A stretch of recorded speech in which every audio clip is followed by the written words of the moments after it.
Thank you for watching My News 26. I'm Paula, Jasper. Today we're downtown Traverse City. We're at the National Cherry Festival, and joining me is a volunteer, Maddie Lundy. Thanks for joining me, Maddie. Well, thanks for having me. This is great. Now, first tell us, why is this the National Cherry Festival? So it's a long history, but I'm going to go through it. So the National Cherry Festival originally started as the Blossom Festival in 1925. And then 1926, it was the second Blossom Festival, and those were both held in May. Then in 1927, there was no crop, so there was no festival. 1928, they decided to change that to the first Michigan Cherry Festival.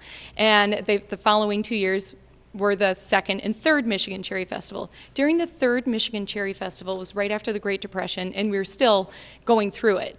The National Cherry Fest decided to send their queen to New York, to the mayor, and to the Washington, D.C. to deliver cherry pies. It put us on the map in Traverse City for being the cherry capital of the world.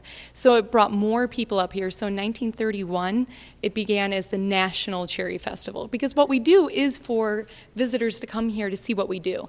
And in 1934, I think 33, 34, they started the Chamber of Commerce handed out buttons that said, "Hi, I'm a local, how can I help you?"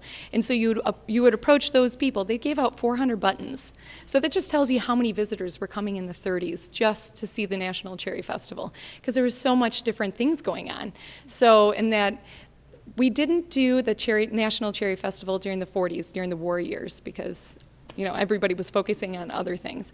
And then 1948 was when it began again. So ever since 1948, there's been no break of the National Cherry Festival. So we're very fortunate to have, this year is the 89th, next year will be the 90th years of celebrating the National Cherry Festival. So. Wow. Now, you're a volunteer. Do you have any idea how many volunteers participate? Oh, I do not. I know there are lots and lots of volunteers. Anybody basically wearing a red shirt, and they also have name tags, they're all volunteers, and they all give a bunch of time before and after the National Cherry Festival. So some of them are planning all through the year for this event, for all the sorts of events. So. Okay, now tell our viewers what is located here.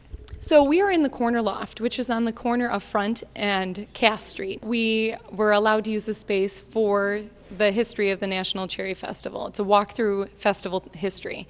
So it's really interesting.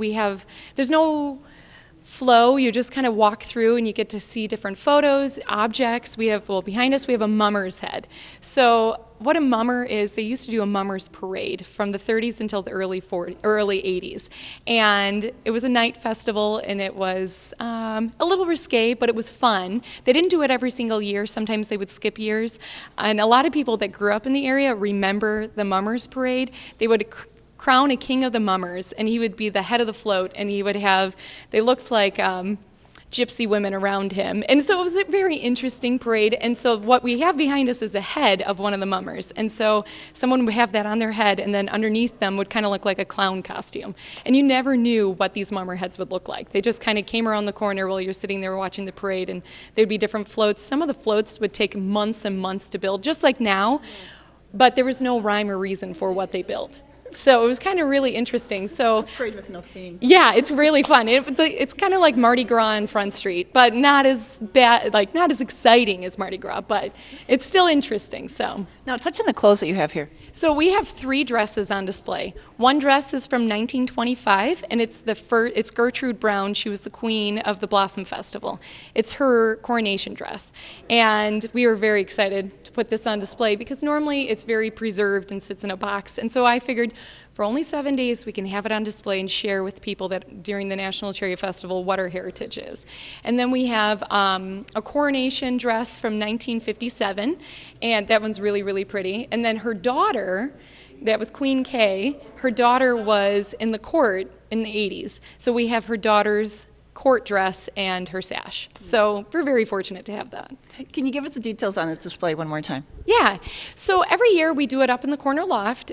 Very fortunate for that. So you can count on this being here every year during the National Cherry Festival. So it's a lot of fun, and it's free. And every year the display does change. So because everything here is from the National Cherry Festival's archives, there are lots and lots of boxes. So every year I go through different boxes and I pull different items out on display. Interesting. Thanks a lot, Maddie. Oh, you're welcome. Thanks for having me. Paula, Jasper, -26, downtown Traverse City.